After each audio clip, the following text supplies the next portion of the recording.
Good evening everyone. শতাব্দীর কিচেনে আপনাদের সবাইকে স্বাগত জানাই। আজকের রেসিপি লাউ পাতায় মৌরলা মাছের ভাপা। দেখুন কত সুন্দরভাবে কুক হয়েছে। এই রেসিপিটি এতটাই সুস্বাদু যে একটি পদেই পুরো প্লেট খালি হয়ে যাবে, এই গ্যারান্টি আমি দিতে পারি। ভীষণই সিম্পল একটি রেসিপি। অবশ্যই রেসিপিটি গরম ভাতের সাথে গরম গরমই খাবেন, তবেই কিন্তু সর্ষের আসল ঝাঁসটি পাবেন। তাহলে চলুন শুরু করা যাক আজকের এই সহজ এবং সুস্বাদু রেসিপি। প্রথমে একটা বোলের মধ্যে কেটে বেছে ধুয়ে রাখা 250 গ্রাম মোরলা মাছ দিয়ে দিলাম। এবার দিয়ে দেব দুটো বড় সাইজের কেটে রাখা পেঁয়াজ। পেঁয়াজগুলোকে এইভাবে হাত দিয়ে একটু ছাড়িয়ে দিলে ভালো হয়।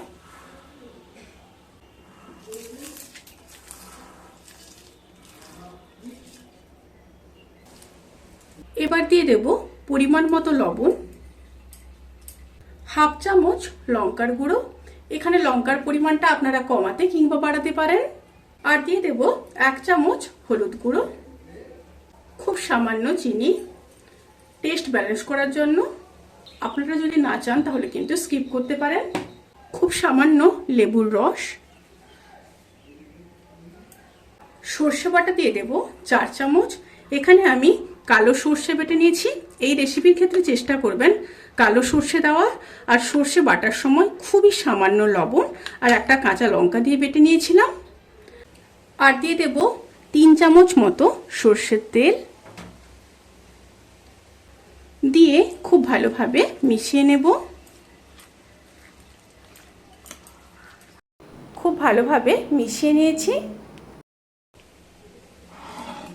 এবার এখানে বেশ কিছুটা লাউ পাতা নিয়ে নিয়েছি। লাউ পাতাগুলোকে ভালো মতো ধুয়ে জল ঝরিয়ে নিতে হবে। এবার একটা প্লেটের মধ্যে লাউ পাতা নিয়ে নেব। লাউ পাতাকে কিভাবে দিচ্ছি একটু দেখে নেবেন। এইভাবে দুটো লাউ পাতা নিয়ে নিতে হবে। নিয়ে ম্যারিনেট করা মাছটা দিয়ে দেব।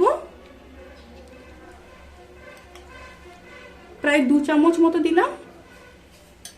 ওপর থেকে একটা চেরা কাঁচা লঙ্কা দিয়ে দিলাম। দিয়ে এইভাবে মুড়ে নেব।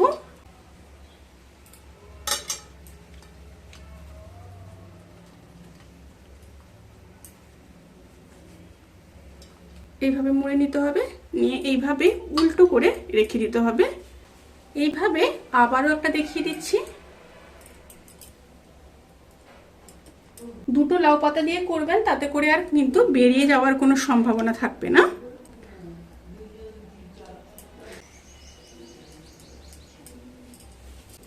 আবারও খুব ভালোভাবে ভাঁজ করে নেব।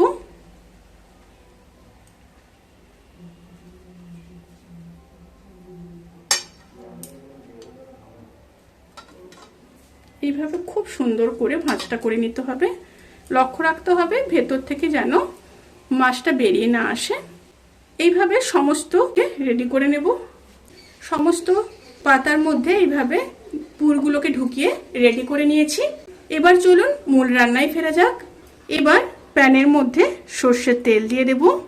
আর এই রেসিপির ক্ষেত্রে কিন্তু লাউ পাতাগুলো ভাতের সাথে মেখে খেতে ভীষণই ভালো লাগে। তেলটা গরম হয়ে আসা পর্যন্ত অপেক্ষা করব। তেলটা গরম হয়ে গেছে। এবার লাউ পাতাগুলোকে দিয়ে দেব। এইভাবে উল্টো সাইড করে দিতে হবে।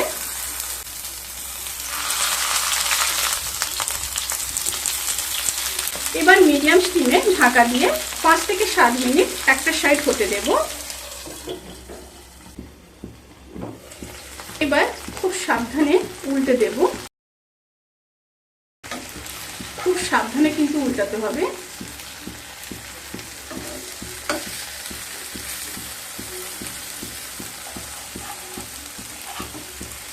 অপর সাইডটাও খুব ভালোভাবে ভেজে নেব।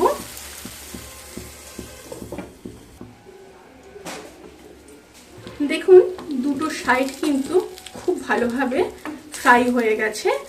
একটা জিনিস অতি অবশ্যই লক্ষ্য রাখতে হবে, দুটো সাইড যদি এইভাবে ডিপ ব্রাউন কালার করে ভাজা হয়ে যায় তাহলে অবশ্যই মাথায় রাখতে হবে যে ভেতরে মাছের পুরটা একদম রেডি হয়ে গেছে, প্রপারলি কুক হয়েছে। এইভাবে দুটো সাইড খুব ভালো করে ভেজে নিতে হবে। এবার তুলে নেব। এইভাবে সবগুলো রেডি করে নেব। দেখুন একটুও কিন্তু পুর বেরোয়নি। এই রেসিপির ক্ষেত্রে কিন্তু পাতা খুব ভালোভাবে ভাজ করাটা খুবই ইম্পর্টেন্ট। এইভাবে সবগুলো রেডি করে নেব।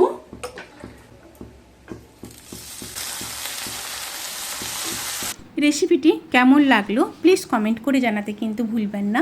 যদি ভালো লেগে থাকে তাহলে সাবস্ক্রাইব করে পাশে থাকা বেল আইকন প্রেস করে নোটিফিকেশান অল করে রাখবেন। তাতে করে আমি যত রেসিপি দেব সমস্ত লিঙ্ক আপনাদের কাছে পৌঁছে যাবে। আপনারা সবাই ভালো থাকবেন, সুস্থ থাকবেন, সাবধানে থাকবেন। আজকের মতো এই পর্যন্ত। পরের ভিডিওর জন্য অপেক্ষা করুন। টাটা।